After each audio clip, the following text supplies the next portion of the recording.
جون سلامت شد. ارادت خیلی مخلصیم. آقا ما دیدیم شما رو. سعادت نصیب میشه. آقا اجازه هست ما یه افتخار میدیم. بفرمایید. خانوما چه خبر؟ چی کار میکنی؟ چه ناز شدی امروز؟ ای سلامتی، میرم دانشگاه میام. چه خبر؟ سلام.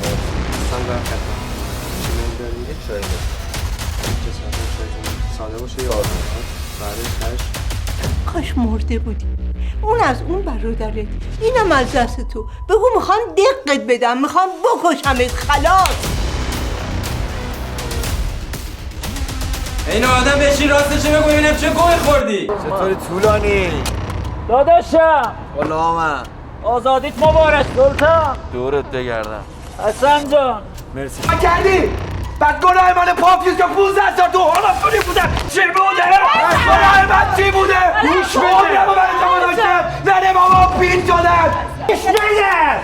گوش بده کیمیا عروس این خونه است. مادرت درست میگه، اما یه عروس بدبخت و سیاه بختیه که من آشغال، من من خیانتکار، ولی چند سال پای تو موندم. چند سال اومدم ملاقاتت کنم نذاشتن، فقط گفتن خانواده درجه 1. الان دنبال حسینمون نایدید؟ همین قهوه خونه میلادی رو قهوه خونه خان.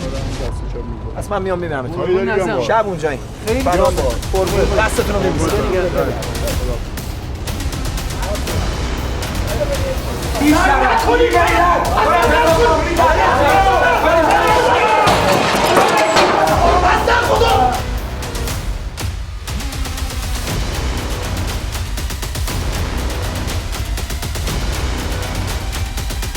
رایی جون نگرش دار اونجا من خودمو برسونم.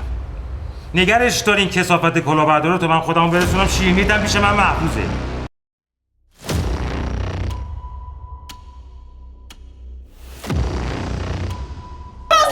چقدر آدم بی‌شرفی هستی تو.